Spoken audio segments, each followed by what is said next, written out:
Novel کا نام آخر شب کے ہم سفر، مصنفہ قرۃ العین حیدر، باب نمبر 41 جلسہ گر۔ ڈھاکہ ایئرپورٹ پر یاسمین مجید یادگار کمیٹی کے اراکین ہار پھول لیے منتظر تھے۔ شریمتی دیپالی سین، بنگلہ دیش کی ایک قابل فخر بیٹی، مشہور مغنیہ، بنگلہ دیش کی دوسری قابل فخر بیٹی، نامور رقاصہ اور شاعرہ مرحومہ یاسمین بلومن کی یاد میں منائے جانے والے تہذیبی جشن کے لیے اتنی دور جنوبی امریکہ سے مدعو کی گئی تھی۔ مرنے کے بعد یاسمین بلومن عظیم شاعرہ بھی قرار دی گئی تھی۔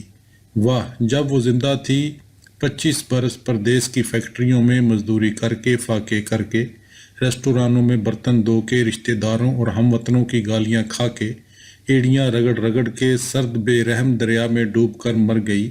اب اس کے نام پر بین الاقوامی تہذیبی جشن منایا جا رہا ہے، جس پر 1.5 لاکھ روپیہ خرچ ہو جائے گا۔ یادگار کمیٹی نے مسز سین کو آمد و رفت کا ایئر ٹکٹ پیش کیا تھا، اسے لینے سے انہوں نے انکار کیا۔ یہ ایک بڑا گولش عصبی سفر تھا۔ وہ اپنے سرگیہ پتا ڈاکٹر بنوئے چندر سرکار اور سرگیہ پھوپھی شریمتی بوتارنی دیوی کی راکھ ساتھ لائی تھی۔ ان کی وصیت کے مطابق اسے ہر دوار لے جا کر گنگا میں ڈال دیں۔ یہ شاید خود دیپالی سین کی وطن کی آخری وزٹ ہو۔ جلد شاید خود ان کا بلاوا اس سفر آخرت کا آ جائے۔ سنسار میں کافی تو رہ لے۔ آپ کے لیے انٹر کانٹیننٹل میں انتظام کیا گیا ہے، استقبالیہ کمیٹی کے سیکرٹری نے کہا۔ انڈیا سے آئے ہوئے فنکار بھی وہیں ٹھہرے ہیں، یا آپ کسی دوست کے ہاں قیام پسند کریں گے؟ اب ایک وردی پوش شوفر آگے بڑھا۔ میم صاحب، وہ دانت نکوس کر بولا۔ نواب صاحب نے ارجمند منزل سے گاڑی بھجوائی ہے، خود تشریف نہیں لا سکے۔ آج صبح اخبار میں آپ کا نام دیکھا، حکم دیا ترنت تیج گاؤں جا کر آپ کو لے آؤں۔ چلیے۔ دیپالی نے استقبالیہ کمیٹی سے معذرت چاہی، شوفر کے ساتھ تیز تیز چلتی باہر آئی۔ شوفر نے ایک سفید مرسڈیز کا دروازہ کھولا۔ نواب صاحب بیچارے اب کتنے ضعیف ہو گئے ہوں گے، مدتوں سے اس خاندان کی خیر خبر معلوم نہیں۔ ڈھاکہ اور پورٹ آف اسپین میں بہت بڑا فاصلہ ہے، جو محض ایئر سٹرز کے ذریعے نہیں پاٹا جا سکتا۔ 1964 میں وہ پچھلی مرتبہ یہاں آئی تھی۔ اگلے سال اکمل کے مرنے کی خبر معلوم کر کے بھی جہاں آرا کو خط لکھنے کی ہمت نہیں پڑی تھی۔ اب اتنے برسوں بعد ان سب سے ملنے کی خوشی اور اضطراب سے اس کا دل دھڑکنے لگا۔ مرسڈیز ڈھاکہ کی سمت رواں تھی۔ سب لوگ کیسے ہیں؟ اس نے شوفر سے پوچھا۔ سب ٹھیک ہیں، اس نے جواب دیا اور انہماک سے کار چلاتا رہا۔ وہ لڑکا سا تھا، شاید ارجمند منزل میں نیا ملازم ہوا تھا، اس وجہ سے اسے اپنی اہمیت کا بہت احساس معلوم ہوتا تھا۔ اس کی گردن کے پچھلے حصے پر زخم کا گہرا نشان تھا۔ دیپالی نے آنکھیں بند کر لیں اور سوچتی رہی، جہاں آرا کا سامنا کس طرح کروں، اکمل کی تعزیت کن الفاظ میں کروں۔ اکمل کو مرے بھی اتنے برس گزر گئے، جہاں آرا اب اپنے پوتے کے سہارے ہی جی رہی ہوں گی۔ ممکن ہے بہو نے دوسری شادی کر لی ہو۔ اس نے دل ہی دل میں تعزیت کے جملوں کی ریہرسل شروع کی، پھر دل کڑا کر کے آنکھیں کھولیں۔ چاروں طرف شہر تھا اور یادیں بندوق کی گولیوں کی طرح بچھار کر رہی تھیں۔ یادیں لینڈ مائنز کی طرح دفن تھی۔ میم صاحب، گانا سنیے گا؟ بنگلہ دیش ریڈیو، ڈرائیور نے کہا اور ریڈیو کا سوئچ آن کر دیا۔ گنگا کی باٹا کا گیت بٹیالی ختم ہو رہی تھی، اب نظرل گیتی شروع ہوئی۔ مدروہی، کہہ دے اے جوان میں سر بلند ہوں، اتنا بلند کہ ہمالیہ کی چوٹی بھی میرے آگے سر نگوں۔ کہہ دے اے بہادر کہ اس وسیع آسمان کو چیر کر، چاند سورج ستاروں کو توڑ کر، جنت دوزخ دہلا کر، آسمان سے ٹکرا کر میں سارے عالم کے لیے مجسمہ حیرت بن گیا ہوں۔ نوجوان ڈرائیور نے مڑ کر اطلاع دی۔ میم صاحب، ہم بھی بہت لڑا۔ گانا جاری رہا۔ میں سرکش، سنگ دل، آتش نوا، قیامت کا دوست، طوفان، تباہی، دہشت ہوں، دنیا کے لیے سراپا ہلاکت۔ میں ہر چیز کو چکنا چور کر دیتا ہوں، اصول شکن بربادی کا دیوتا۔ وہ بے اختیار خود بھی اس کے ساتھ ساتھ گانے لگی اور پل کی پل میں اپنے کالج کے زمانے میں واپس پہنچ گئی، جب وہ اور ریحان اور روزی بنرجی اور محمود الحق اور جیوتی سب مل کر خوش و خروش سے یہ گیت گاتے تھے۔